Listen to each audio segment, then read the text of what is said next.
ಕೊಪ್ಪಳದಲ್ಲಿ ಹನಿ ಹನಿ ನೀರಿಗೂ ಪರದಾಟವಾಗ್ತಾ ಇದೆ. ಅರಣ್ಯದಲ್ಲಿ ನೀರು ಸಿಗದೆ ಪ್ರಾಣಿ ಪಕ್ಷಿಗಳು ಸಾವನ್ನಪ್ತಾ ಇದೆ. ರಾಷ್ಟ್ರ ಪಕ್ಷಿ ನವಿಲು ಕೂಡ ನೀರಿಲ್ಲದೆ ಸಾವನ್ನಪ್ತಾ ಇದೆ. ಹೀಗಾಗಿ ಪ್ರಾಣಿ ಪಕ್ಷಿಗಳಿಗಾಗಿ ಕುಷ್ಟಗಿಯ ರೈತ ರಮೇಶ್ ಕೋನೆಸಾಗರ ಅನ್ನೋರು ತಮ್ಮದೇ ಕೊಳವೆ ಬಾವಿಯಿಂದ ಕಟ್ಟೆಗಳಿಗೆ ನೀರು ಹರಿಸುತ್ತಿದ್ದಾರೆ. ರಮೇಶ್ ಅವರ 21 ಎಕರೆ ಕೃಷಿ ಭೂಮಿಗಾಗಿ 4 ಕೊಳವೆ ಬಾವಿ ಕೊರೆಸಿದ್ದಾರೆ. ಈ ನೀರನ್ನ ಕೃಷಿ ಹೊಂಡಕ್ಕೆ ನೀರು ಹಾಯಿಸುತ್ತಿದ್ದಾರೆ. ಇನ್ನು ನೀರನ್ನ ದನಗಳು, ಕುರಿಗಳು, ಪ್ರಾಣಿ ಪಕ್ಷಿಗಳು ಅದನ್ನ ಕುಡಿಯೋದಕ್ಕೆ ನೀರನ್ನ ಕುಡಿಯಲು ಬಿಡುತ್ತಿದ್ದಾರೆ. ಎಲ್ಲ ನೀರು ಬಿಟ್ಟಕ್ಕೆ ಅನುಕೂಲ ಆಗೈತ್ರಿ.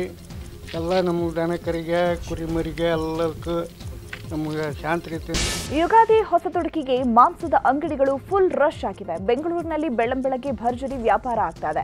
ಮೈಸೂರು ರಸ್ತೆಯ ಬ್ಯಾಟರಾಯನಪುರದ ಪಾಪಣ್ಣ ಮಟನ್ ಸ್ಟಾಲ್ ಬಳಿ ಜನರು ಕ್ಯೂ ನಿಂತಿದ್ದಾರೆ. ನಗರದ ಬೇರೆ ಬೇರೆ ಕಡೆಗಳಿಂದ ಬಂದು ಖರೀದಿ ಮಾಡ್ತಿದ್ದಾರೆ. 3 ಗಂಟೆಯಿಂದಲೇ ಮಾಂಸ ಮಾರಾಟ ಶುರುವಾಗಿದೆ.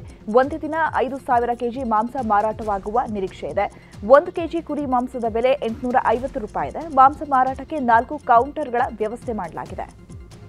ಈ ಬಗ್ಗೆ ನಮ್ಮ ಪ್ರತಿನಿಧಿ ಮುನಿರಾಜು ಅಲ್ಲಿಂದ ಪ್ರತ್ಯಕ್ಷ ವರದಿ ಕೊಟ್ಟಿದ್ದಾರೆ. ಬನ್ನಿ ನೋಡೋಣ.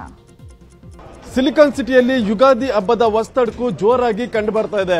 ಇವತ್ತು ಹಬ್ಬದ ಪ್ರಯುಕ್ತ ವಸ್ತಡ್ಕಿರೋದ್ರಿಂದ ಮಾಂಸದ ಅಂಗಡಿಗಳಲ್ಲಿ ಜನ ಕ್ಯೂನಲ್ಲಿ ನಿಂತು ಮಾಂಸವನ್ನು ಖರೀದಿ ಮಾಡ್ತಿರೋದನ್ನ ನಾವು ನೋಡ್ತಾ ಇದ್ದೀವಿ. ಇದು ಮೈಸೂರು ರಸ್ತೆಯ ಬ್ಯಾಟರಾಯನಪುರ ಬಳಿ ಇರುವಂತಹ ಪಾಪಣ್ಣ ಮಟನ್ ಸ್ಟಾಲ್ ಇದು. ಈ ಒಂದು ಅಂಗಡಿಯಲ್ಲಿ ಬೆಳಗಿನ ಜಾವ ಸುಮಾರು 2:30ರಿಂದಲೇ ಜನ ಮಾಂಸಕ್ಕೋಸ್ಕರ ಇಲ್ಲಿ ಕ್ಯೂನಲ್ಲಿ ನಿಂತಿರೋದನ್ನ ನಾವು ಕಾಣ್ತಾ ಇದ್ದೀವಿ. ಏನು 2:30ರಿಂದಲೇ ವ್ಯಾಪಾರ ಶುರುವಾಗಿದೆ. ಆಗ್ಲಿಂದಲೂ ಸಹ ನಗರದ ಬೇರೆ ಬೇರೆ ಕಡೆಗಳಿಂದ ಬಂದಿರುವಂತಹ ಮಾಂಸ ಪ್ರಿಯರೇನಿದ್ರೆ ಅವರು ಕ್ಯೂನಲ್ಲಿ ನಿಂತು ಏನು ಮಾಂಸ ಖರೀದಿಗೋಸ್ಕರ ನಿಂತಿರೋದನ್ನ ನಾವು ಕಾಣ್ತಾ ಇದ್ವಿ. ಏನು ಸುಮಾರು 500ಕ್ಕೂ ಹೆಚ್ಚು ಮಂದಿ 2 ಕಡೆಯಿಂದ ಕ್ಯೂನಲ್ಲಿ ನಿಂತ್ಕೊಂಡು ತಮಗೆ ಬೇಕಾದಂತಹ ಒಂದು ಮಾಂಸವನ್ನು ಖರೀದಿ ಮಾಡೋದಕ್ಕೆ ಇಲ್ಲಿ ಸರತಿ ಸಾಲಿನಲ್ಲಿ ನಿಂತಿರೋದನ್ನ ನಾವು ಕಾಣಬಹುದು. ಏನು ಪಾಪಣ್ಣ ಮಟನ್ ಸ್ಟಾಲ್ ಅಂದ್ರೆ ಬೆಂಗಳೂರಿನಲ್ಲಿ ಒಂದು ರೀತಿ ವಿಶೇಷವಾಗಿರೋದು ಮತ್ತೆ ಸಾಕಷ್ಟು ಫೇಮಸ್ ಆಗಿರೋದ್ರಿಂದ ಇಲ್ಲಿ ಹೆಚ್ಚಿನ ಸಂಖ್ಯೆಯಲ್ಲಿ ಇಲ್ಲಿ ಮಾಂಸ ಖರೀದಿಗೆ ಜನ ಬರ್ತಾ ಇರ್ತಾರೆ. ಆದ್ರೆ ಇವತ್ತು ಯುಗಾದಿ ವಸ್ತಡ್ಕಾಗಿರೋದ್ರಿಂದ ಹೆಚ್ಚಿನ ಸಂಖ್ಯೆಯಲ್ಲಿ ಇಲ್ಲಿ ಜನ ಆಗಮಿಸಿರೋದು. ಯಾಕಂದ್ರೆ ತಮಗೆ ಬೇಕಾಗಿರುವಂತಹ ಫ್ರೆಶ್ ಆಗಿರುವಂತಹ ಮಟನ್ ಸಿಗುತ್ತೆ ಮತ್ತೆ ಅಂತೇಳಿ ಸಾಕಷ್ಟು ಜನ ಇಲ್ಲಿ ಬರ್ತಾರೆ. ಏನು 4 ಕೌಂಟರ್ ಗಳನ್ನ ಓಪನ್ ಮಾಡಿದರೆ ಪ್ರತಿ ಕೌಂಟರ್ ನಲ್ಲೂ ಸಹ ಒಂದು ಗ್ರಾಹಕರನ್ನ ವೇಟ್ ಮಾಡಿಸದೆ ಬೇಗ ಒಂದು ಅವರಿಗೆ ಮಾಂಸವನ್ನು ಕೊಡಬೇಕು ಅಂತ ಹೇಳಿ 4 ಪ್ರತ್ಯೇಕ ಕೌಂಟರ್ ಗಳನ್ನ ಓಪನ್ ಮಾಡಿಕೊಂಡು ಅಲ್ಲಿ ಮಾಂಸವನ್ನ ವಿತರಣೆ ಮಾಡ್ತಾ ಇರೋದು. ಮತ್ತೆ ಇವತ್ತು ಹಬ್ಬ ಇದ್ರೂ ಕೂಡ ಏನು 850 ರೂಪಾಯಿಗೆ 1 ಕೆಜಿ ಮಾಂಸವನ್ನ ಮಾರಾಟ ಮಾಡ್ತಾ ಇದ್ದಾರೆ. ಮತ್ತೆ ಇವತ್ತು ಹಬ್ಬಕ್ಕೋಸ್ಕರ ವಿಶೇಷವಾಗಿ 500 ಕುರಿಗಳನ್ನ ಇಲ್ಲಿ ವ್ಯವಸ್ಥೆ ಕೂಡ ಮಾಡ್ಕೊಂಡಿರೋದು. ಯಾಕಂದ್ರೆ ಇವತ್ತು ಸಂಜೆವರೆಗೂ ಕಸ್ಟಮರ್ಸ್ ಬರ್ತಾ ಇರ್ತಾರೆ. ಅದಕ್ಕೆ ಬೇಕಾದಂತ ಎಲ್ಲ ವ್ಯವಸ್ಥೆಗಳನ್ನ ಮತ್ತೆ ಏನು ಕುರಿಗಳನ್ನ ವ್ಯವಸ್ಥೆಯನ್ನು ಕೂಡ ಮಾಡ್ಕೊಂಡಿದ್ದಾರೆ. ಸುಮಾರು 5,000 ಕೆಜಿ ಮಾಂಸ ಇವತ್ತು ಸೇಲ್ ಆಗುವಂತ ನಿರೀಕ್ಷೆಯನ್ನ ಇವತ್ತು ಮಾಲೀಕರು ಇಟ್ಕೊಂಡು ಈ ಒಂದು ವ್ಯಾಪಾರವನ್ನು ಮಾಡ್ತಾ ಇರೋದು. ಏನು ಯುಗಾದಿ ಹಬ್ಬದ ಸಂಭ್ರಮ ನಗರದಲ್ಲಿ ಜೋರಾಗಿ ಕಾಣ್ತಾ ಇದೆ. ಕ್ಯಾಮರಾ ಪರ್ಸನ್ ಶಿವಶಂಕರ್ ಜೊತೆ ಮುನಿರಾಜು, ನ್ಯೂಸ್ 18 ಬೆಂಗಳೂರು. ಬೆಂಗಳೂರಲ್ಲಿ ಸೈಬರ್ ಖದೀಮರ ಹಾವಳಿ ಹೆಚ್ಚಾಗ್ತಾ ಇದೆ.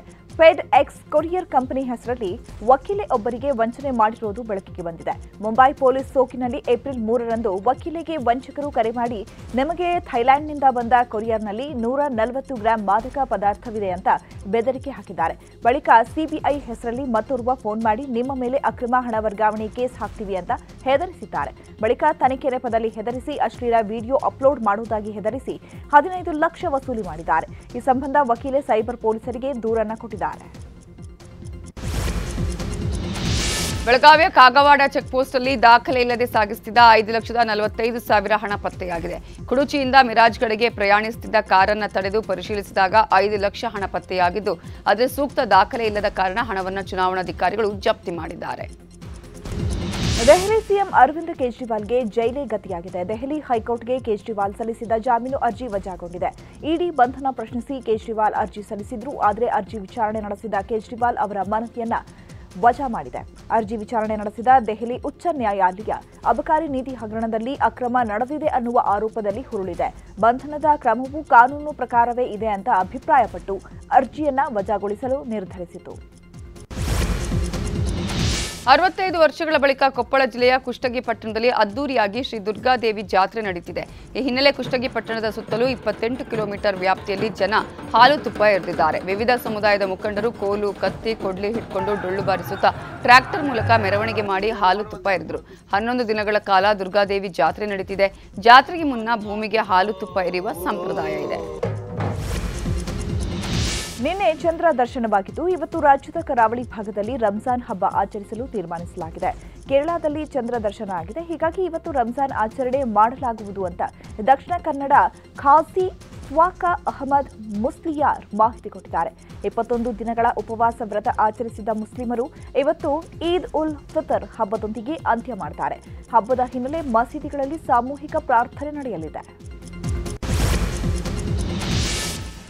ರಸ್ತೆ ಹಾಗೂ ಡಾಂಬರೀಕರಣಕ್ಕೆ ಒತ್ತಾಯಿಸಿ ಕೋಲಾರ ಜಿಲ್ಲೆಯ ಬಂಗಾರಪೇಟೆ ತಾಲೂಕಿನ ಕನುಮನಹಳ್ಳಿ ಗ್ರಾಮಸ್ಥರು ಲೋಕಸಭಾ ಚುನಾವಣೆಯನ್ನೇ ಬಹಿಷ್ಕಾರ ಮಾಡಿದ್ದಾರೆ. ಕಳೆದ ವರ್ಷವೇ ಬಲವಂದೆ ಗ್ರಾಮದಿಂದ ಕನುಮಹಳ್ಳಿವರೆಗಿನ 10 ಕಿಲೋಮೀಟರ್ ರಸ್ತೆಯ ಡಾಂಬರೀಕರಣದ ಕಾಮಗಾರಿ ಆರಂಭವಾಗಿತ್ತು. 6 ಕಿಲೋಮೀಟರ್ ಮಾತ್ರ ಕಾಮಗಾರಿ ಮಾಡಿ ಉಳಿದ 4 ಕಿಲೋಮೀಟರ್ ಹಾಗೆಯೇ ಬಿಡಲಾಗಿತ್ತು. ಹೀಗಾಗಿ ಕೂಡಲೇ ರಸ್ತೆ ದುರಸ್ತಿಗೆ ಜನ ಆಗ್ರಹಿಸಿದ್ದಾರೆ. ಇಲ್ಲದಿದ್ದರೆ ಚುನಾವಣೆಯಲ್ಲಿ ಮತ ಹಾಕಲ್ಲ, ಚುನಾವಣೆ ಬಹಿಷ್ಕರಿಸುತ್ತೀವಿ ಅಂತ ಹೇಳಿದ್ದಾರೆ. ಪಂಜಾಬ್ ಕಿಂಗ್ಸ್ ವಿರುದ್ಧ ಸನ್ರೈಸರ್ಸ್ ಹೈದರಾಬಾದ್ ಜಯ ಸಾಧಿಸಿದೆ. ಮೊದಲು ಬ್ಯಾಟ್ ಮಾಡಿದ ಸನ್ರೈಸರ್ಸ್ ಹೈದರಾಬಾದ್ ತಂಡ 20 ಓವರ್ಗಳಲ್ಲಿ 9 ವಿಕೆಟ್ ಕಳೆದುಕೊಂಡು 182 ರನ್ ಕಲೆ ಹಾಕಿತು. ಈ ಗುರಿಯನ್ನು ಬೆನ್ನತ್ತಿದ ಪಂಜಾಬ್ ಕಿಂಗ್ಸ್ ತಂಡ 20 ಓವರ್ಗಳಲ್ಲಿ 6 ವಿಕೆಟ್ ಕಳೆದುಕೊಂಡು 180 ರನ್ ಗಳಿಸುವುದಕ್ಕಷ್ಟೇ ಶಕ್ತ ಆಯಿತು. ಈ ಮೂಲಕ ಸನ್ರೈಸರ್ಸ್ ಹೈದರಾಬಾದ್ ತಂಡ 2 ರನ್ಗಳ ರೋಚಕ ಜಯ ಸಾಧಿಸಿತು. ಇವತ್ತು ರಾಜಸ್ಥಾನ್ ರಾಯಲ್ಸ್ ಹಾಗೂ ಗುಜರಾತ್ ಟೈಟನ್ಸ್ ತಂಡಗಳು ಮುಖಾಮುಖಿಯಾಗಲಿವೆ. ಜೈಪುರದ ಸವಾಯಿ ಮಾನ್ಸಿಂಗ್ ಸ್ಟೇಡಿಯಂನಲ್ಲಿ ರಾತ್ರಿ 7:30ಕ್ಕೆ ಪಂದ್ಯ ಆರಂಭವಾಗಲಿದೆ. ಸೋಲೆ ಇಲ್ಲದೆ ಮುನ್ನುಗ್ಗುತ್ತಿರುವ ರಾಜಸ್ಥಾನ್ ರಾಯಲ್ಸ್ ತಂಡವನ್ನು ಗುಜರಾತ್ ಟೈಟನ್ಸ್ ಎದುರಿಸಲಿದೆ.